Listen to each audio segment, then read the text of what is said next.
Assalamualaikum warahmatullahi wabarakatuh. Selamat malam. Terima kasih kepada Bapak Profesor Teddy Chandra selaku dosen pembimbing. Di sini kita akan mencoba menjelaskan ya, sebuah kasus pada sebuah perusahaan. Kita lihat sama-sama, ini kasusnya. PT Pelita merencanakan untuk membuka usaha L dan usaha S. Investasi yang dibutuhkan masing-masing sebesar 1.000 juta, di mana 200 juta dibutuhkan untuk modal kerja dan 800 juta dibutuhkan untuk investasi. Kemudian struktur modal perusahaan saat ini adalah sebagai berikut. Jadi perusahaan ini sudah beroperasi. Jadi biasa dalam sebuah perusahaan, dia akan mencari modal. Dan di sini ada 3. Pertama hutang 25%, kemudian saham preferen 15%, saham biasa atau yang sering disebut dengan modal sendiri 60%. Mungkin kalau hutang kita sudah tahu ya bahwa hutang ini itu biasakan dengan pihak ketiga. Kemudian saham biasa itu modal sendiri sudah tahu. Dan kemudian apa yang dimaksud dengan saham preferen? Jadi saham preferen ini saham yang diberikan oleh orang yang paling berjasa dalam suatu perusahaan. Apakah dia dalam pemodal yang paling tinggi atau penginvest paling tinggi atau hal lain. Jadi kalau kita bisa lihat kedudukan di antara hutang atau kreditur dengan saham preferen dan saham biasa, ini bisa kita jelaskan sedikit ya. Ah,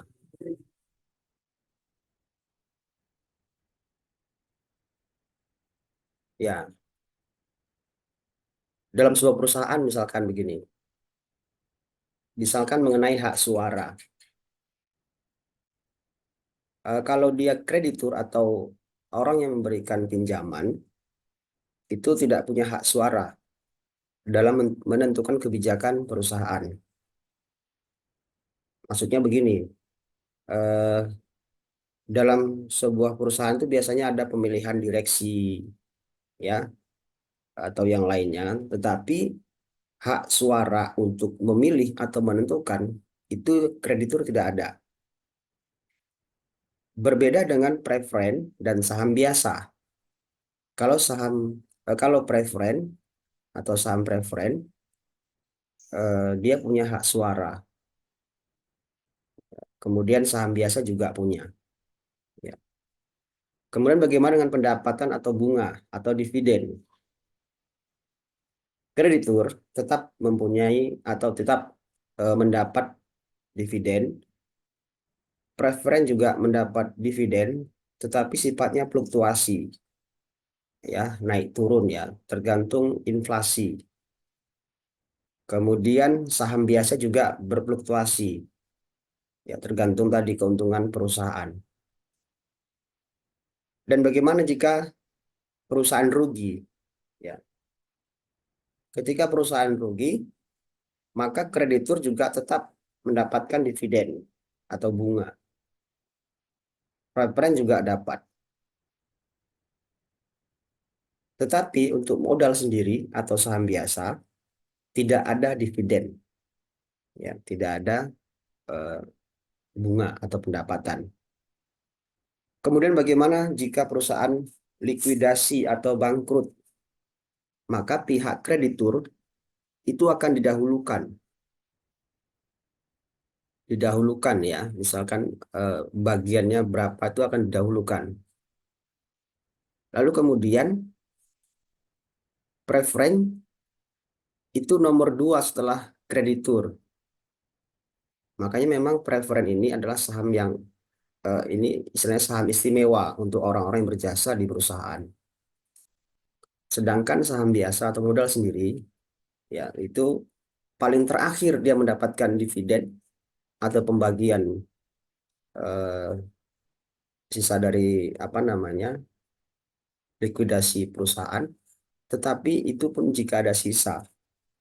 Kalau tidak ada sisa, maka tidak mendapat apa-apa karena dia modal sendiri. Itulah kedudukan saham preferen ya. Saham ini memang sangat istimewa dibandingkan modal dari hutang ataupun dari saham biasa atau modal sendiri. Kemudian kita kembali ke soal. Sedangkan data-data lainnya adalah sebagai berikut. Suku bunga yang dianggap bebas risiko adalah 6%, kemudian return yang diharapkan di pasar 10%, pajak perusahaan 30%, resiko pasar perusahaan 1,2. Nah, ini maksudnya begini. Resiko pasar itu dinotasikan dengan beta. Ini juga saya jelaskan sedikit ya. Resiko itu dinotasikan dengan beta. Kemudian kalau biasanya resiko pasar ini terjadi pada perusahaan ekspor impor. Juga bisa terjadi pada perusahaan domestik, tetapi yang lebih signifikan itu terjadi pada perusahaan ekspor impor. Misal begini, eh, ini IHSG ini maksudnya adalah notasi untuk market atau pasar. Kalau kita lihat di bursa efek. Beta sama dengan 1. Jika IHSG naik 10%, maka perusahaan akan naik 10%. Beta sama dengan 1. Jika IHSG turun 10%, maka perusahaan juga akan turun 10%. Kemudian beta sama dengan 1,2. Jika IHSG naik 10%, maka perusahaan akan naik 12%. Beta sama dengan 1,2. Jika IHSG turun 10%, maka perusahaan akan turun 12%. Dan bagaimana beta sama dengan min 1 di bawah 1 artinya. Jika IHSG naik 10%, maka perusahaan akan turun 10%. Beta sama dengan min 1 jika IHSG turun 10%, maka perusahaan akan naik 10%. Jadi eh, resiko pasar itu di sini ya. Jika dia 1 itu stabil ya. Tapi jika dia lebih dari 1 atau di bawah 1, itu akan terjadi fluktuasi. Itu namanya risiko pasar atau beta. Kita kembali kepada soal tadi. Kemudian harga saham saat ini adalah Rp1.000. Dividen atau pendapatan atau bunga yang dibagikan tahun lalu sebesar Rp200. Reinvest 10%. Kemudian untuk mendapatkan dana ini, perusahaan akan menerbitkan obligasi. Obligasi itu maksudnya hutang ya, sebesar 250 juta dengan nilai pari sebesar Rp1.000. Kemudian biaya emisi untuk menerbitkan obligasi adalah Rp75 per lembar. Kupon yang ditawarkan adalah 12% per tahun. Kemudian obligasi tersebut diterbitkan selama 5 tahun. Ini berarti artinya investasi jangka panjang. Jadi biasa ya dalam perusahaan itu investasi jangka panjang itu dia lebih dari 1 tahun. Kalau jangka pendek di bawah 1 tahun. Ya, ini kita lihat obligasi tersebut diterbitkan selama 5 tahun. Berarti ini investasi jangka panjang. Next ya, kemudian untuk memenuhi kebutuhan dana investasi, perusahaan akan menerbitkan saham preferen sebanyak 100.000 lembar dengan harga Rp1.500 per lembar. Dividen yang akan diberikan adalah sebesar Rp125 dan biaya emisi saham 2%. Laba ditahan laba ditahan ini modal sendiri maksudnya. Perusahaan yang bisa dimanfaatkan untuk mendanai investasi adalah sebesar 300 juta. Sisanya dipenuhi dengan menerbitkan saham baru. Biaya emisi, jadi biaya emisi untuk menerbitkan saham baru itu sebesar 2%. Jadi artinya saham baru ini adalah itu yang terakhir. Jika memang tidak mencukupi investasi yang diperlukan, maka saham baru tidak dibutuhkan. Tetapi jika eh, investasi yang dibutuhkan tidak mencapai, maka saham baru itu adalah sangat dibutuhkan ya. Kemudian dengan investasi sebesar 1.000 juta diharapkan akan diperoleh cash flow sebagai berikut. Ya, ini tadi kan bicara masalah perusahaan L dan perusahaan S. Ya, ini kita lihat selama 5 tahun. 20% ini merupakan pesimis istilahnya ya. 20% sebelah ini, sebelah kanan ini merupakan nilai optimis. Sedangkan 60% itu eh, moderat. Kebalikan usaha S bagian optimis di 30% yang di sini. Kemudian 30% ini optimis, sedangkan 40% ini merupakan moderat. Dan di sini kita diminta untuk menghitung apakah usaha L tersebut layak dibandingkan perusahaan, layak dijalankan oleh perusahaan atau sebaliknya usaha S yang lebih layak. Gunakan analisa dengan payback diskon, NPV, IRR dan MIRR, crossover, dan analisa risiko. Bagaimana kemungkinan untuk dilakukan portfolio? Ya, jadi kita eh, akan mencoba memaparkan hasilnya, dan di sini sudah ada hasil. Kita akan mengulas kembali bagaimana jalannya pada penyelesaian kasus ini. Next ya, kita lanjutkan. Ya,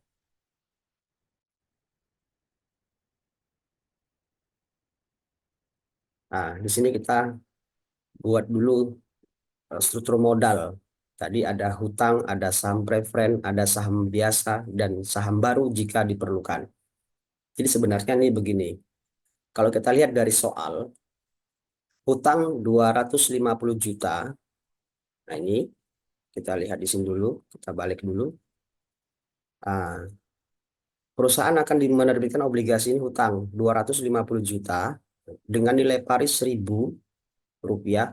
Biaya emisi untuk menerbitkan 75 per lembar, kupon ditawarkan 12% per tahun. Jadi begini, hutang kita lihat dulu 150 juta.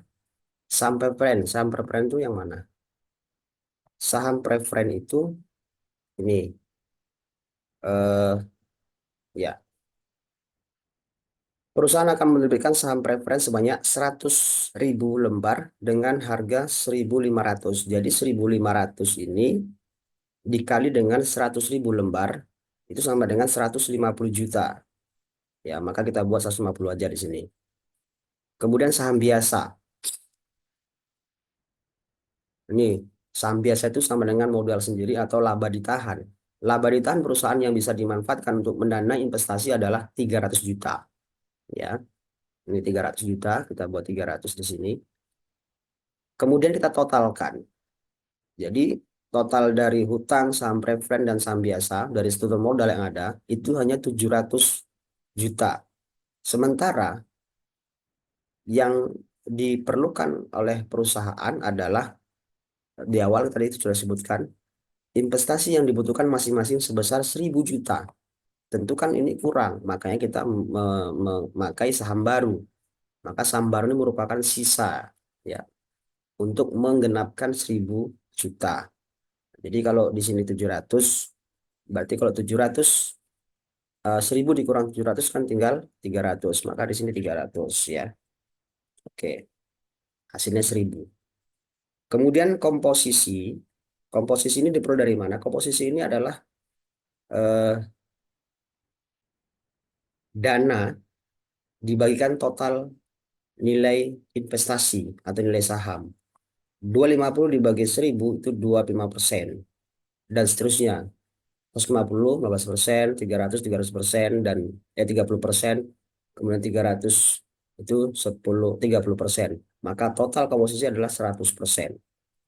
Oke, kemudian kita akan menghitung biaya hutang.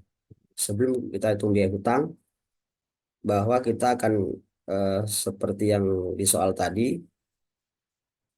bahwa obligasi ini diterbitkan selama 5 tahun. Ini kita lihat dulu ya, kita buka 0 tahun sampai 5 tahun. Kemudian cash flow. Nah, dari mana cash flow ini? Cash flow ini tadi kita punya dana investasi sekitar 1000 ya, 1000. Kemudian biaya emisi untuk menerbitkan obligasi adalah Rp75 ya, Rp75. Jadi di sini hutang kita 1000, obligasi 1000 ditambah 75, maka hutang untuk cash apanya costnya itu sekitar cash flow-nya itu Rp925, 925 ya. Kemudian bagaimana saham preferen? Saham preferen ini adalah tadi kan 12% ya, saham preferen kan ingat ya, 12%. Nah, ini dia.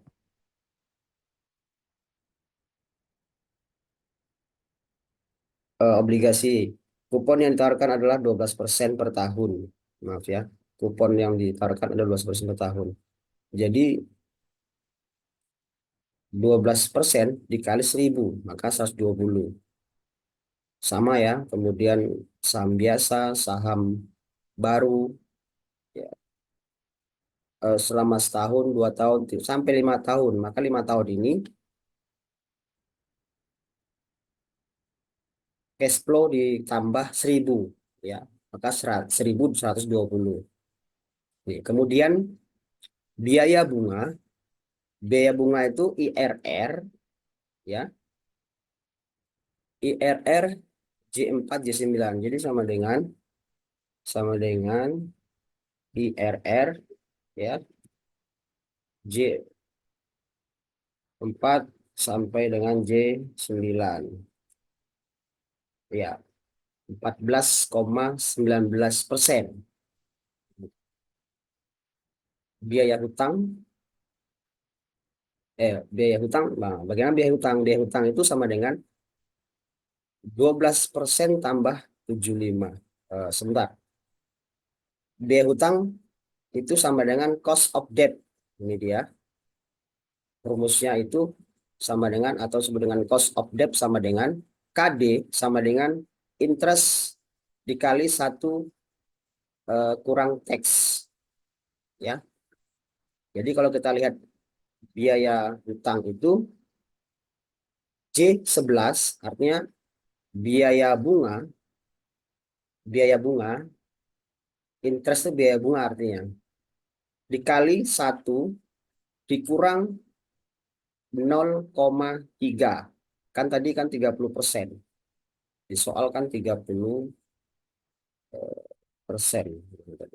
Nah, pajak perusahaan 30%. Ya, pajak perusahaan 30%. Itu 0,3. Maka dihasilkan biaya hutang sebesar 9,94%. Ini biaya hutang ya.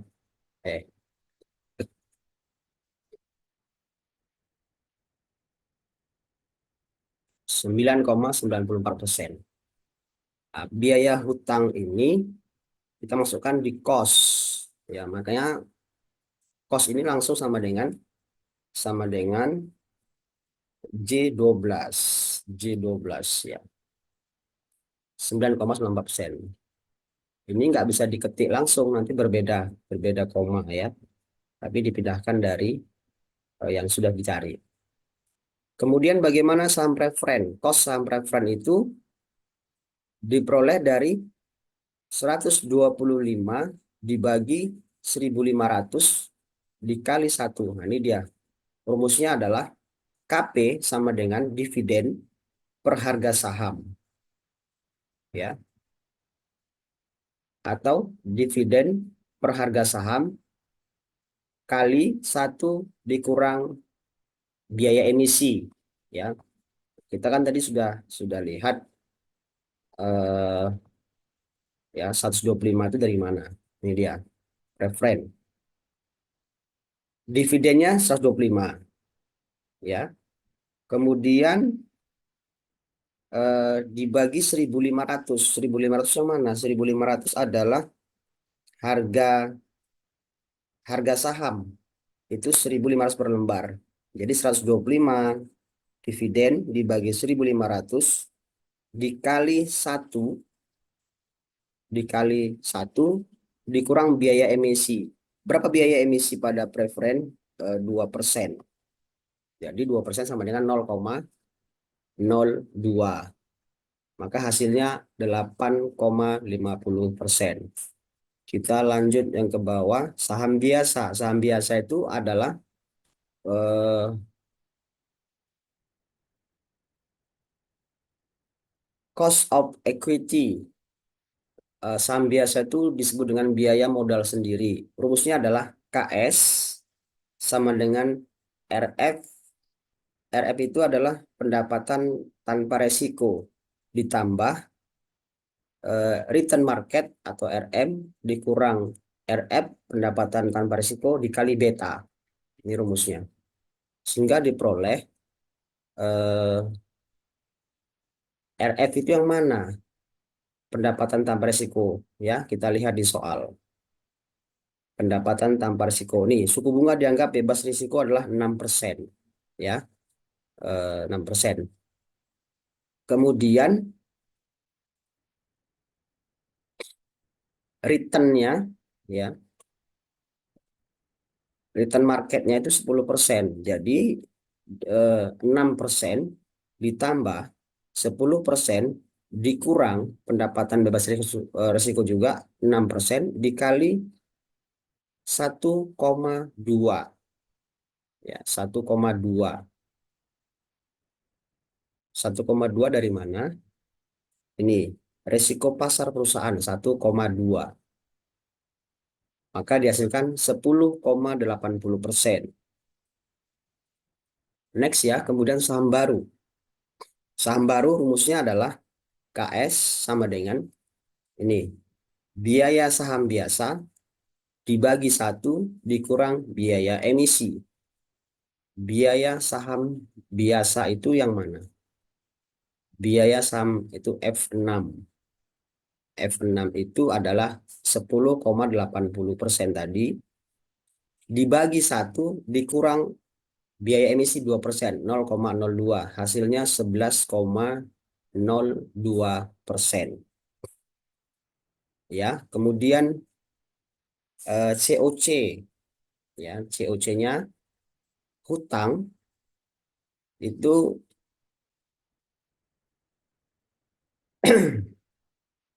tinggal mengkalikan komposisi dengan cost. Ya, 25% dikali 9,94% itu sama dengan 2,48%. Begitu seterusnya. Jadi kalau COC itu komposisi dikali dengan cost. Maka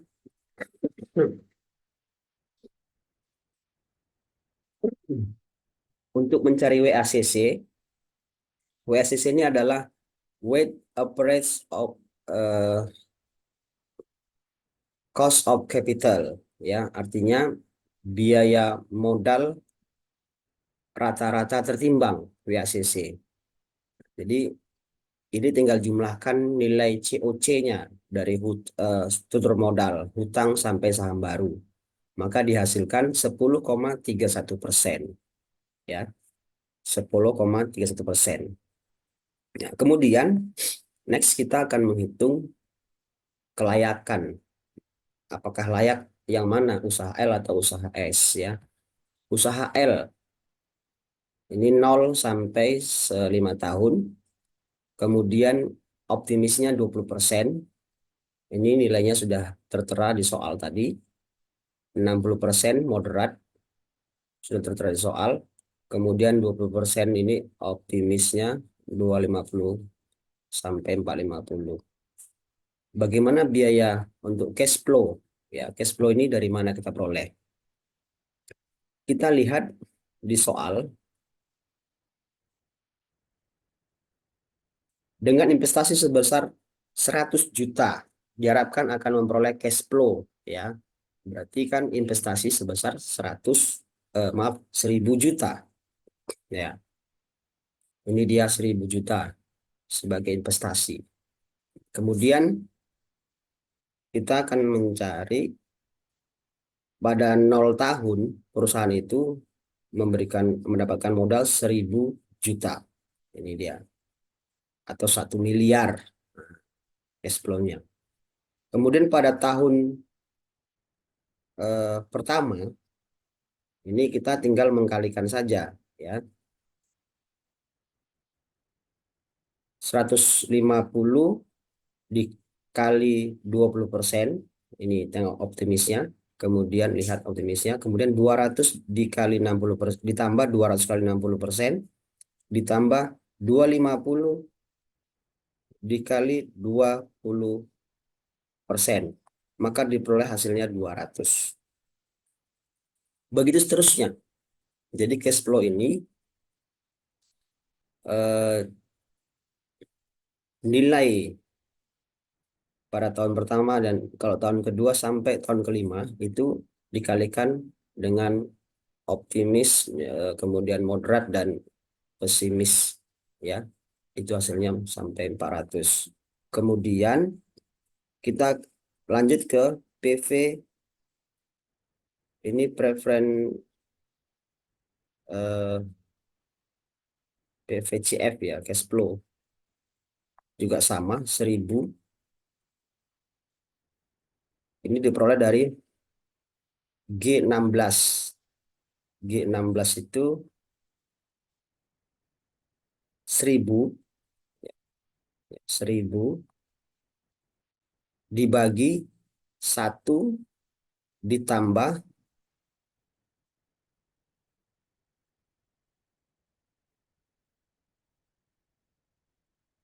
ditambah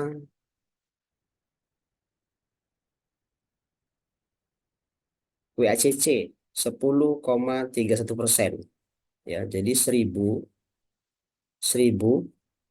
ditambah dibagi 1/10,31% ya. Kemudian pangkat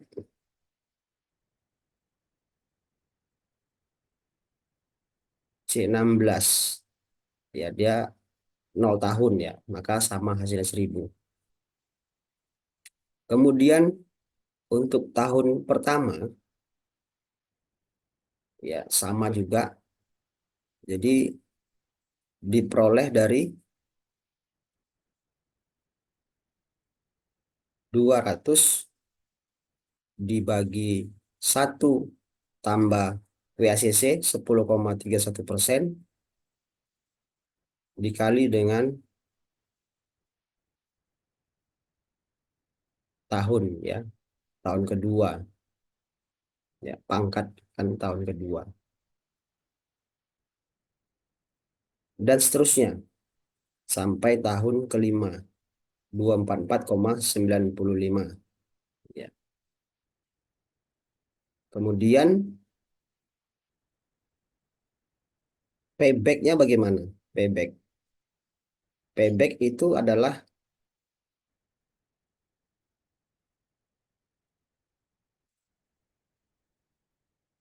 eh, tahun cash flow tahun pertama dikurang dengan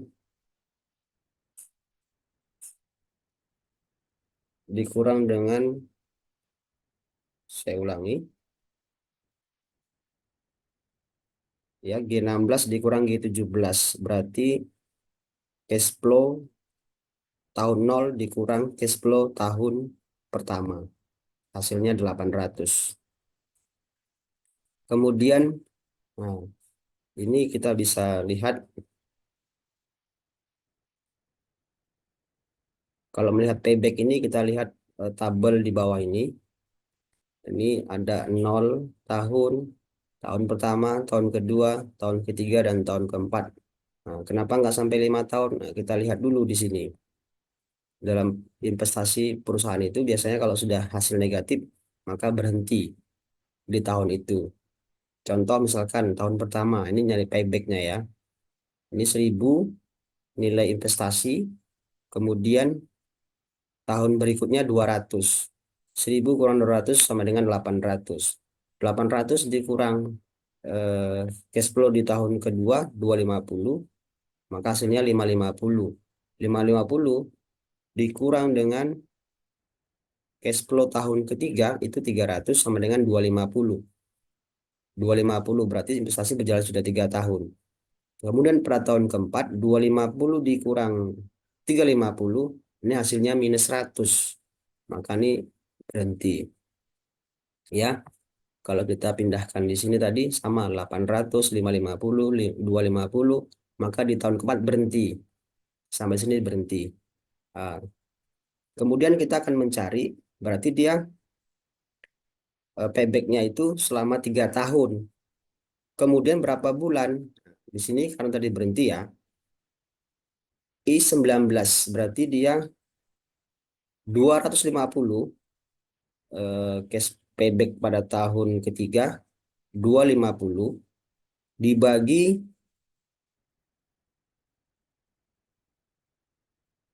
dibagi G20 ya, dibagi 250 dibagi 350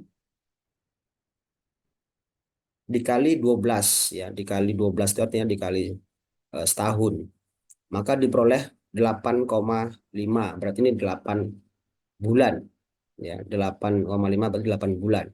Kemudian berapa hari, kan begitu, berapa hari ini diperoleh dari 120 dikurang 8 ya, 120 dikurang 8 dikali maaf, I20. I20 itu ini ya, 8,571.429 ya. I20 dikali 30 dikali 1 bulan, maksudnya 30 hari, 17,1. Jadi paybacknya 3 tahun 8 bulan 8 hari. Kemudian bagaimana dengan payback diskon? Payback diskon itu diperoleh dari ya modal H16 tadi sama juga 1.000 dikurang 1 PVCF tahun pertama ya, 181,31. Jadi kalau kita perhatikan tabel ini juga sama ya. Tahun 0 sampai 5 tahun sama, kemudian PPCF-nya 1.000, 1.000 dikurang 181,31 sama dengan 818,69. Kemudian pengurang 818,69 itu dikurang 205,47, hasilnya 613,22. Kemudian 613,22 dikurang 223,53, hasilnya 389,69. 389,69 dikurang 236,42, hasilnya adalah 153,28. 1,53,28. Nah, jadi kalau kita lihat di sini 153,28 dikurang 244,95. Ini kalau kita kurangkan,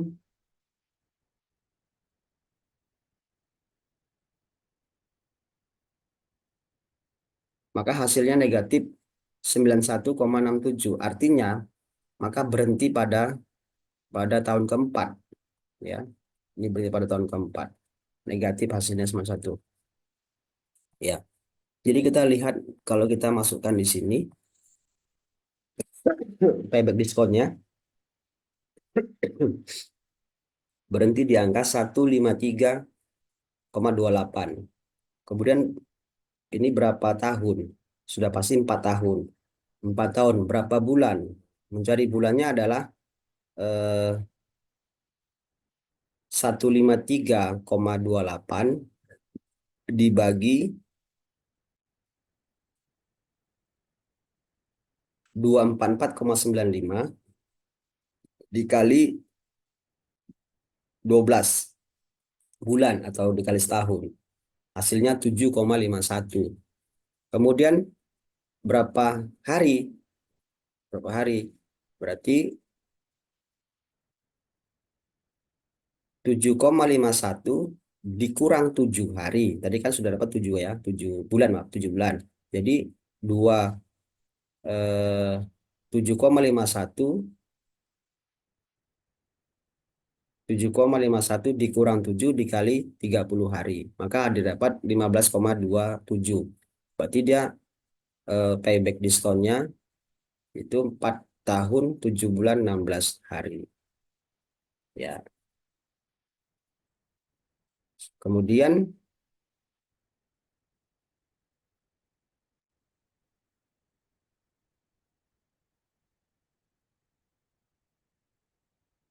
bagaimana NPV-nya? NPV itu diperoleh dari rumusnya NPV 10,31%. Kemudian dari cash flow-nya 200 sampai 21 sampai 400 ini hasilnya adalah sama dengan apa ya? Ini penjumlahan juga ya. 91,67 NVP 91,67 sama ya. Bagaimana IRR-nya? IRR itu ada rumusnya ya. IRR itu G16 sampai G21. G16 berarti cash flow ya 1000 dari 0 tahun sampai 400. Sama juga seperti penjumlahan. Sama, maaf, berbeda ya. Tapi dia masukkan IR-nya, baru di blok ya dari tahun 0 sampai tahun kelima 13,45%. Kemudian MIRR juga sama G16 tadi. MIRR masukkan rumusnya dalam kurung G16 cash flow 1000 sampai 400 ya. 12 G9 G21 G21 kemudian ada G9 10,31% dikali E14 10% ya, 10%. Hasilnya 12,14%. Ya. Kemudian bagaimana varians? Varians ini itu rumusnya adalah D17 dikurang G17. D17 itu 150 dikurang G17. 150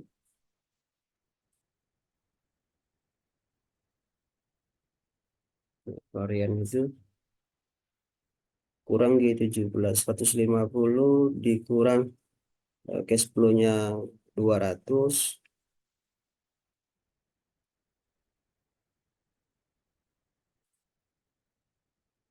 ya, pangkat 2 dikali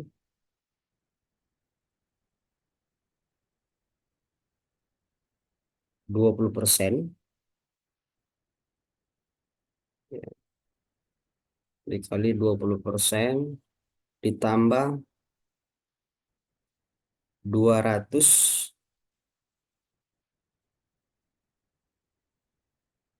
dikurang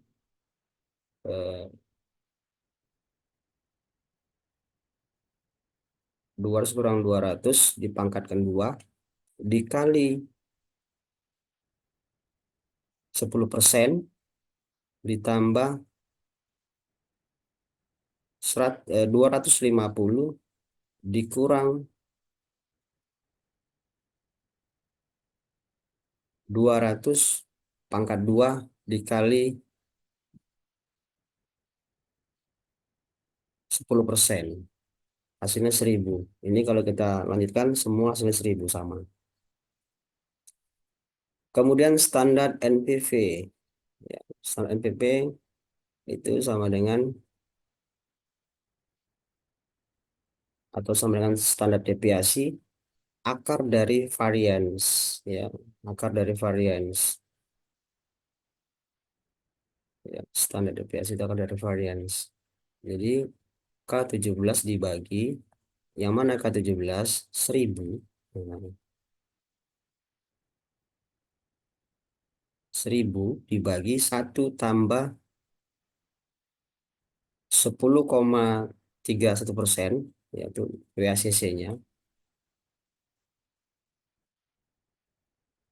1000 dibagi 1 tambah 30,31% itu nilai WACC dikali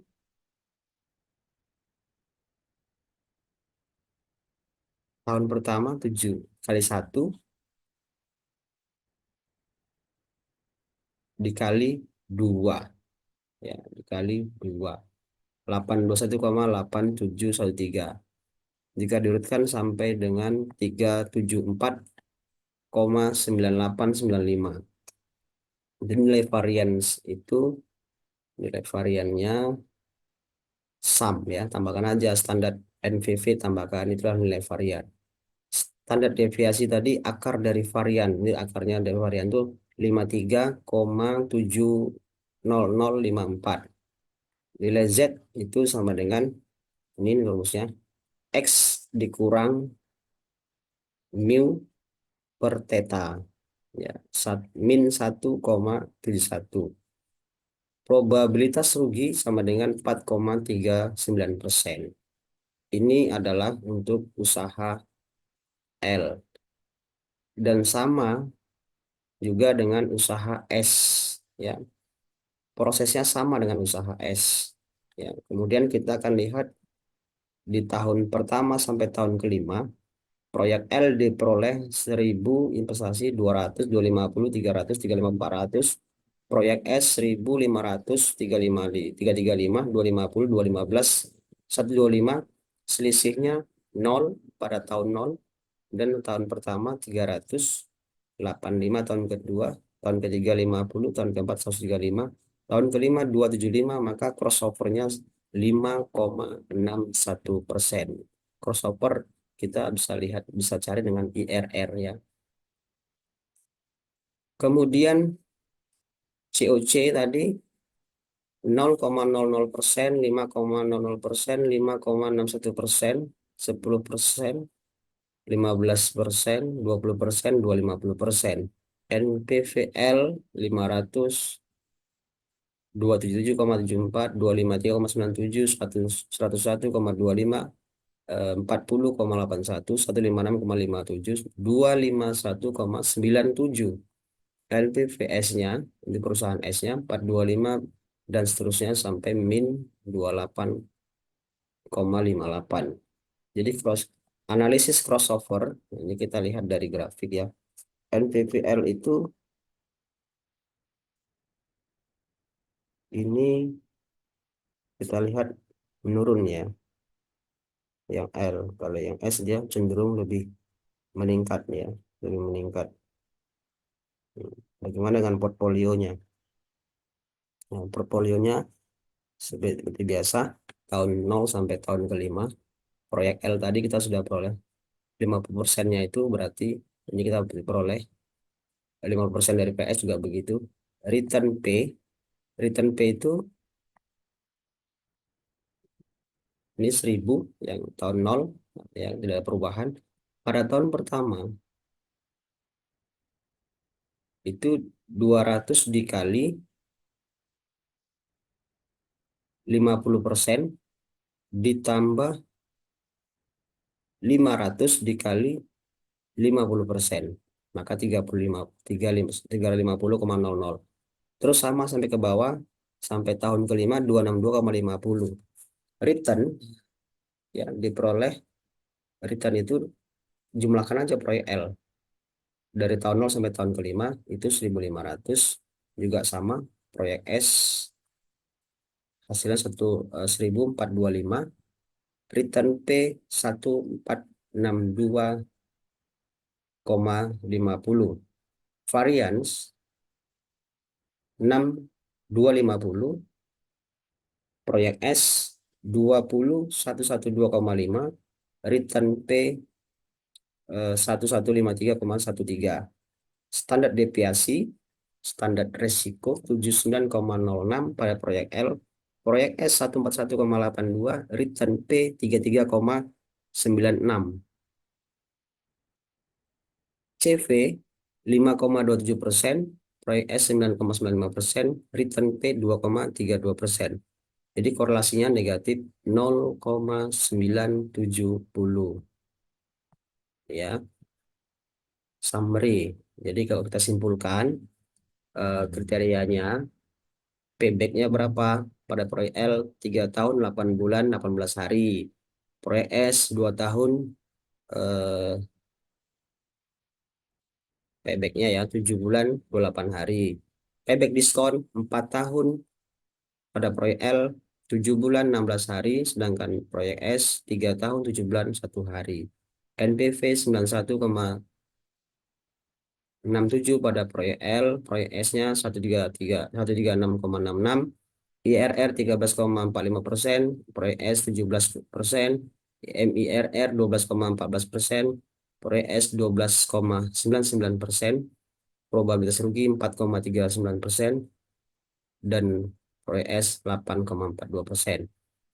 CP-nya 0,042% dan 0,062%. Ya, jadi eh, ini SIM ada dua metode, metode Markowitz atau single index model. Ya, jadi secara kesimpulan mana yang lebih layak untuk menjalankan usaha,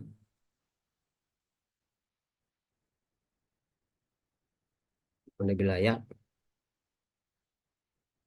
itu adalah proyek L ya.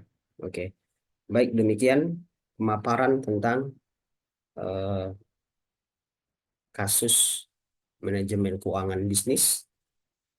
Sekian dari saya. Assalamualaikum warahmatullahi wabarakatuh. Selamat malam.